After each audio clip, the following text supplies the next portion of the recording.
Bonjour, bienvenue pour la quotidienne du 17 mars. Au sommaire aujourd'hui, le rapport d'activité 2021 du SDIS. On parlera également d'un anniversaire, celui qui célèbre les 30 ans de 4 festivals. Et en sport, on parlera foot avec l'entraîneur de l'US Terre Sainte, Julien Marenda. De ton côté, Alexandre, où est-ce que tu nous emmènes aujourd'hui ? Salut Andrea, eh bien, je suis à Rolle et plus précisément à cette fameuse jonction d'autoroute que tu vois derrière moi. Tu le sais peut-être, des gros travaux ont débuté ici à Rolle puisque cette jonction d'autoroute va être détruite. Tu vois le chantier derrière moi. Une nouvelle jonction va être construite juste derrière. La raison, eh bien, c'est que l'entreprise Schenck est en train de construire ici une nouvelle cave. Et puis derrière moi, là-bas, il y aura une nouvelle cité du vin qui sera construite. On va expliquer tout ça ensemble après pour savoir qu'est-ce que ça change ici à Rolle et pour les usagers de l'autoroute. Si ça fait des bouchons ou pas, évidemment. Alexandre, à tout à l'heure. Le SDIS Nyandol présente son rapport d'activité pour l'année 2021. En résumé, plus d'interventions, mais moins d'heures effectuées par les intervenants. Un SDIS performant, bien équipé, mais avec des effectifs en diminution et qui ne permettent pas d'engager et de former comme souhaité. On en parle avec vous, Major Pierre-Yves Cortési. Bonjour. Bonjour. Merci beaucoup d'être avec nous. Alors, on va évidemment rentrer dans les détails avec quelques chiffres. C'est 34 cas de plus que l'année précédente, soit 447 interventions. À quoi sont dues ces augmentations ? Alors, ces interventions, elles sont en légère augmentation, liées essentiellement à tout ce qui est inondation. On a eu quand même des inondations supérieures à l'année précédente, sans être non plus dans des grosses années où il y avait ces inondations multiples. C'est un des éléments. Le deuxième, les alarmes automatiques aussi qui sont un peu en progression. Et puis les divers, dans les divers, comprendre tout ce qui est éléments naturels, les coups de vent majeurs, les odeurs, les fuites de gaz, ce genre de choses qui sont aussi un peu en augmentation. Ouais, c'est vrai que les divers avait attiré mon œil dû à ces petites augmentations. Est-ce qu'il y a aussi des cas liés au Covid où peut-être les ambulanciers étaient débordés et puis les pompiers ont été appelés ? Non, on a eu un quota dans les assistances sanitaires au profit des ambulanciers qui reste alors dans la moyenne. Et on est toujours dans les mêmes chiffres. On a évidemment donné des coups de main, mais ce n'était pas supérieur aux autres années. Ouais, alors c'est vrai que plus d'interventions, mais paradoxalement, les heures effectuées par vos intervenants sont moins nombreuses. Est-ce que ça veut dire que finalement, le SDIS devient plus performant ?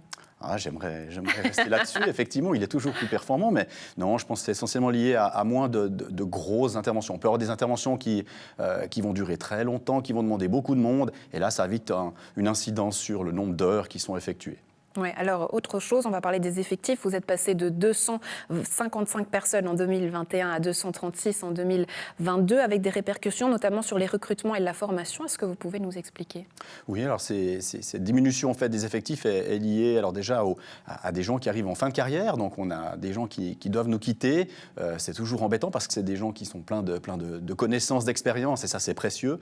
On a pas seulement aussi d'intervenants qui nous quittent pour des raisons de domiciliation, donc ils vont sur d'autres secteurs. Ça, c'est du personnel qui reste après pompiers dans d'autres secteurs, dans d'autres SDIS. Et ça nous fait plaisir, évidemment. Et puis, je pense qu'il ne faut pas se cacher non plus. Le Covid, là, alors, a son rôle à jouer. Je pense que ces 2 ans d'inactivité au niveau rencontre, au niveau social, tous ces bons moments qui font partie aussi de la vie d'un service de défense incendie et secours, ont cruellement fait défaut. Et voilà, je pense qu'il y a aussi du personnel qui s'est rendu compte qu'un agenda qui se libère un petit peu n'est pas désagréable. Ouais, quelle solution est-ce que vous allez peut-être mettre en place ou que vous avez mis pour justement peut-être remotiver les troupes, pour faire en sorte qu'elles se rencontrent à nouveau ? Je ne sais pas s'il y a des activités qui ont été mises en place. Oui, on a pu reprendre maintenant justement tous ces éléments sociaux. Alors c'est vrai que c'est quelque chose qui se fait plutôt en fin d'année. Alors pour la fin d'année 2021, ça a été encore délicat. Mais maintenant, on repart avec une année, on croise les doigts pour qu'elle dure comme ça, avec des possibilités de se rencontrer. C'est ce qu'on fait actuellement. Et puis de mettre en place des activités qui soient prévues, soit par site, soit pour l'ensemble du SDIS. On a d'ailleurs une manifestation prévue. La quinquennale, on en parlera d'ici quelques instants. Volontaire. Mais pour revenir sur ces effectifs, c'est vrai que du fait à ces baisses, notamment la formation, vous ne pouvez plus former autant de personnes que vous souhaitez. Qu'est-ce qui se passe ? Non, alors on continue à former comme d'habitude. La seule chose, c'est qu'on a donc ce recrutement, et là on avait choisi aussi volontairement de limiter un petit peu notre recrutement sur cette année 2021. Et du coup, alors ça c'est du personnel qui va arriver, qui va reprendre la formation standard à la base, mais la formation continue pour le personnel, alors elle est toujours aussi importante que je dirais les années avant le Covid, et on est à 200% dans la formation. Ouais, au niveau du recrutement, combien de personnes ont rejoint les troupes? Alors, 16 personnes pour l'année passée, pour 2021, qui ont commencé leur formation de base sur ce début d'année. Ouais, alors on voit les images sur le terrain de cette année. En quelques mots, quelles ont été les interventions les plus importantes? Les interventions les plus importantes, alors évidemment, ce n'est pas forcément des interventions qui peuvent être visuelles, mais j'aimerais quand même profiter aussi de rappeler un message de prévention, parce qu'on a eu plusieurs cas d'incendie qui malheureusement se sont développés dans des cages d'escalier. Ça veut dire que lorsque malheureusement quelqu'un a un incendie chez lui, il faut absolument que la porte soit fermée lorsqu'il quitte son domicile. Sinon, c'est de la fumée qui va prendre la cage d'escalier et qui risque de piéger des gens. Donc c'est des gens après qui sont aux fenêtres, au balcon, qu'on doit aller chercher avant de pouvoir intervenir dans l'appartement. Et on a eu plusieurs cas comme ça l'année passée. Ouais, donc des gestes qu'on peut tout de suite faire avant même peut-être de vous appeler, ou en tout cas après vous appeler à mettre en place. Un mot sur l'actualité, c'est vrai que depuis le début de la guerre en Ukraine, on voit que la région s'est mobilisée, plusieurs actions se sont mises en place. Est-ce que les sapeurs-pompiers se sont aussi mobilisés ? Alors on a été approché déjà dans un premier temps pour motiver ou pour faire un relais auprès de nos sapeurs-pompiers volontaires qui ont cette fibre évidemment de pouvoir aider en tout temps. Il y a eu une bonne réponse aussi de leur part. Ils sont venus aider la caravane qui était donc à Nyon. Et puis on a eu des demandes de prêt de véhicules. On a répondu présent à ces demandes. Malheureusement ça ne s'est pas concrétisé parce qu'ils auraient eu d'autres solutions plus adaptées pendant ce temps. Mais en tout cas oui, alors dès qu'on peut, on va donner un coup de main. On réfléchit aussi à avoir le matériel, si on a du matériel ou des choses qu'on pourrait aussi transmettre à nos collègues. Et on a une grande pensée pour nos collègues en Ukraine. Ouais. Enfin, un mot sur cette quinquennale, vous en avez touché un mot tout à l'heure, qui aura lieu le 25 juin à Nyon, à Pertan, dès 10h30. Rappelez-nous les objectifs de cette journée. Alors pour nous, les objectifs, c'est vraiment de pouvoir rencontrer la population. On a souvent des demandes. Les gens nous disent, mais quand est-ce que vous faites quelque chose ? On a envie de venir voir, etc. C'est pas quelque chose qui se fait fréquemment. Nous, on le fait à chaque changement de législature normalement. Ça a été covidé l'année passée. Donc le rendez-vous est le 25 juin. Et là, vraiment, on invite la population à venir parce qu'on va leur présenter beaucoup de choses. Il y aura beaucoup de choses à voir. Des démonstrations déjà qui seront plutôt de grande ampleur, mais aussi plein de choses qui vont leur permettre de pratiquer. On veut aussi que les visiteurs puissent mettre entre guillemets les mains à la pâte et toucher, comprendre comment ça marche, observer de près les différentes techniques et les différentes manœuvres qu'on va présenter. Le rendez-vous est donc pris le 25 juin à Nyon, à Pertan. Pierre-Yves Cortési, commandant du SDIS Nyon-Dole, merci beaucoup d'avoir été avec nous. Excellente journée à vous. Merci, avec plaisir. On retourne sur la route donc avec toi, Alexandre. Dis-nous tout sur ces travaux.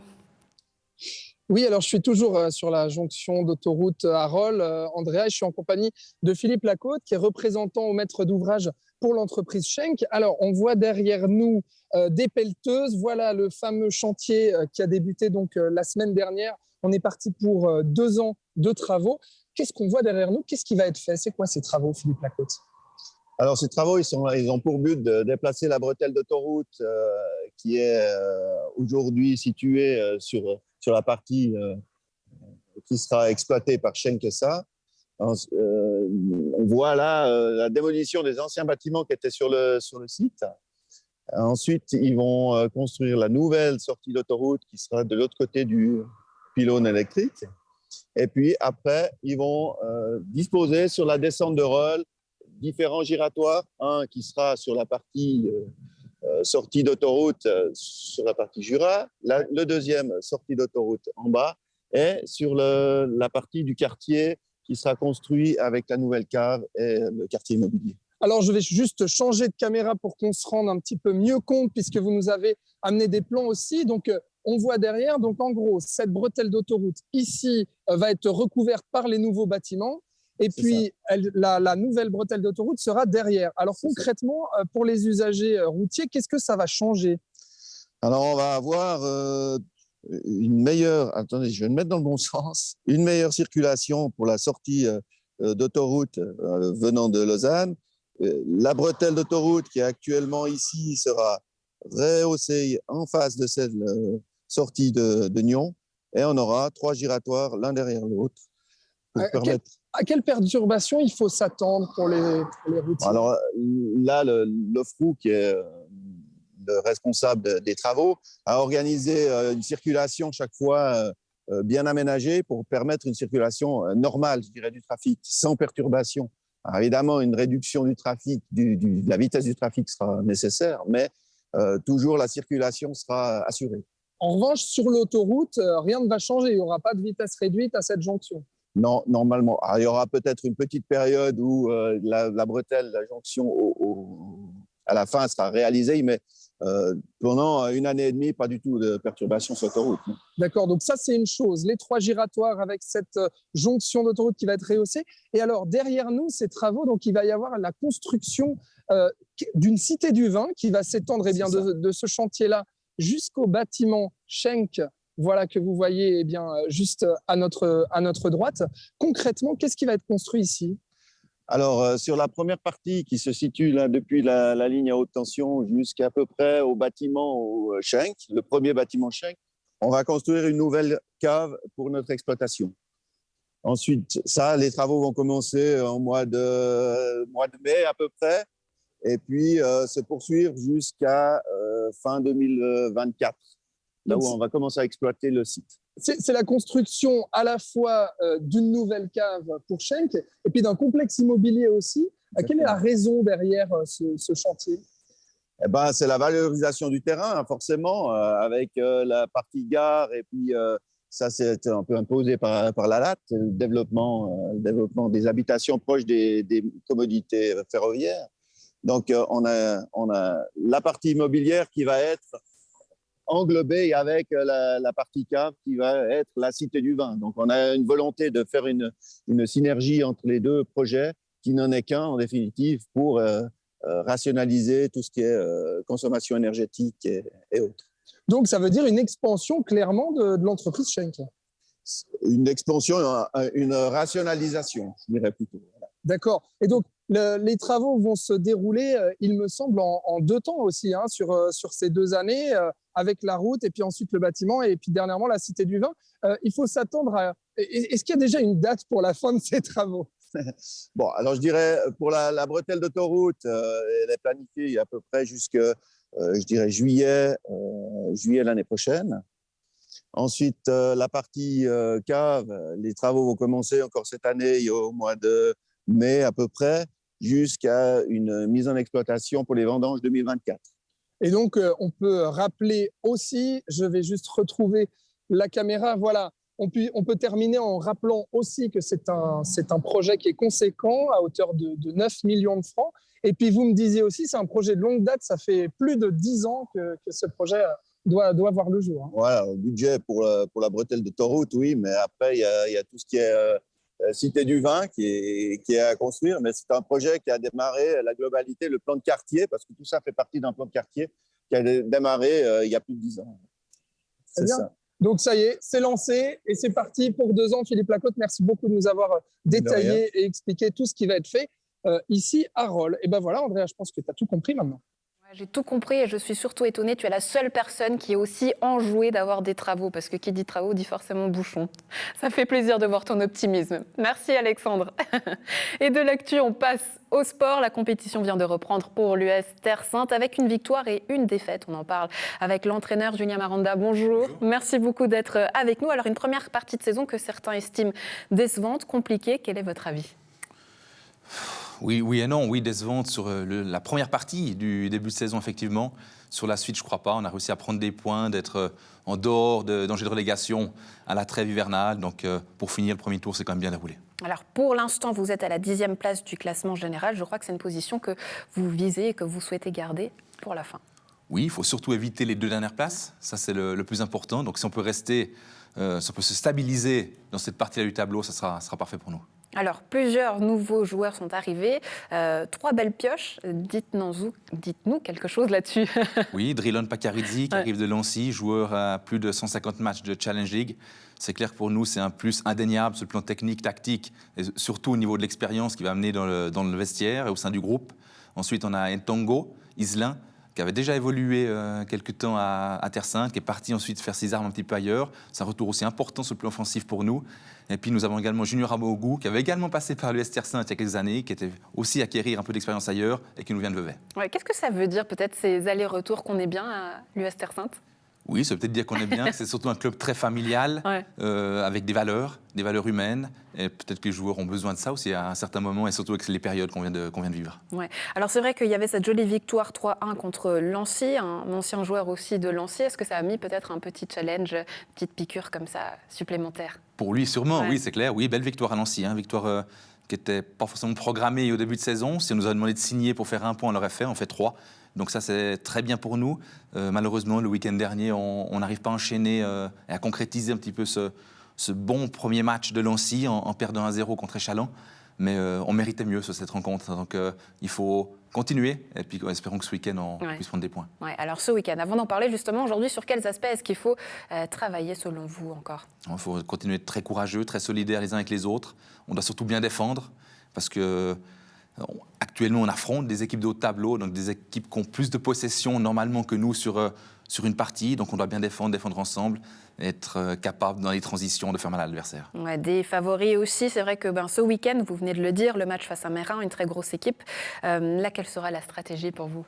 Oui, de nouveau bien défendre, je répète, bien défendre, être capable sur les coups offensifs de se montrer dangereux. On aura peut-être peu d'opportunités face à notre équipe, mais sur le peu d'opportunités, il faudra être capable de concrétiser. Ouais, mais quand on dit bien défendre, est-ce qu'on ne peut pas dire que finalement on appréhende qu'il faut garder les puissances à l'arrière? Est-ce qu'il ne faudrait pas justement un petit peu aller chercher et attaquer? Non, pas se défendre, on peut défendre basse dans le terrain ou défendre haut dans le terrain.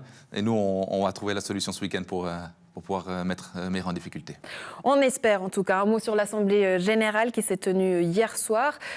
Quel était peut-être l'ordre du jour? Qu'est-ce qui s'est dit? Quels étaient les objectifs de cette séance? Non, je crois que le grand changement, ça sera le changement de président qui s'effectuera au 1er juillet pour la saison prochaine.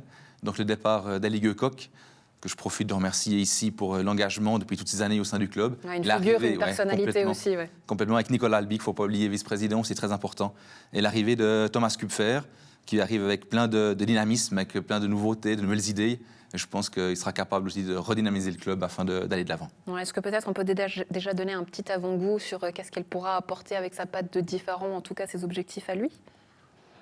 Non, je pense qu'il faudra lui laisser le temps de préparer tout ça. Oui, bonne idée, très bonne. Ce sera fait, Julien Maranda. Merci beaucoup d'avoir été avec nous. Est-ce que vous-même, vous êtes adepte de festivals? Est-ce qu'il y a un festival dans la région que vous appréciez bien? Paléo, bien sûr, ça reste pour tout Nyonnais notre festival. Et autrement, tous les festivals, on va partout. Ouais, on va partout et justement, vous pourrez peut-être en profiter encore plus puisque Caribana Estival, Rocosaren et le Chant du Gros fêtent leurs 30 ans cette année et s'associent pour vous proposer un pass qui donne accès à plusieurs soirées. Toutes les informations au micro d'Alexandre Caporal. Étonnamment, ça paraît évident aujourd'hui qu'on fête ensemble nos 30 ans. C'est un peu venu du Covid, en fait, de cette période de crise. On s'est beaucoup parlé. Puis tout à coup, il y a une idée incroyablement géniale qui a émergé, le Festipass.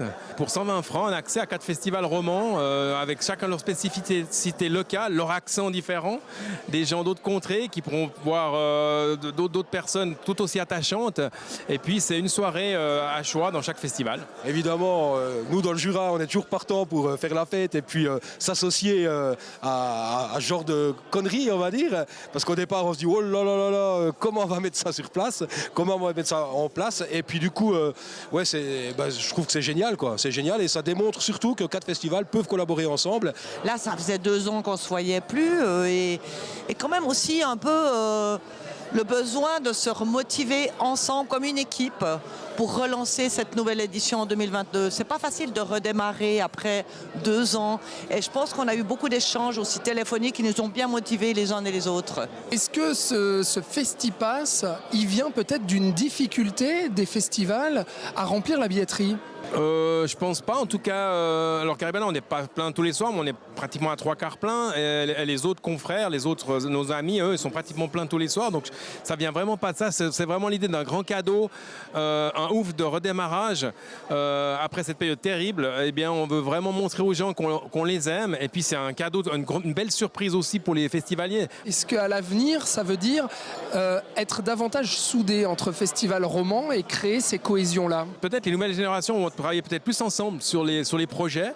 On travaille déjà ensemble sur pas mal d'artistes, faut pas se le cacher, mais c'est vrai que là les équipes ont pu travailler ensemble sur ce marketing commun. On a échangé nos sites Facebook, nos sites internet pendant quelques jours et en fait on voit que ça marche très bien. En fait les gens s'adorent. Bon, vous auriez pu nous annoncer une tête d'affiche commune? On en a parlé. Alors là, on pourrait croire que vous êtes dans le secret des dieux. On en a parlé, mais ça a été compliqué finalement de mettre en place parce qu'on était déjà pas mal avancé au niveau programmation, mais ça aurait été une idée splendide. Mais par contre, chaque directeur va se produire dans le festival de l'autre en faisant des sets DJ lors des soirées Silent Party, ce qui sera très amusant aussi. Et oui, notre Alexandre est partout, à la maison. Merci beaucoup d'avoir été avec nous. Excellent week-end à tous. On se retrouve à partir de lundi.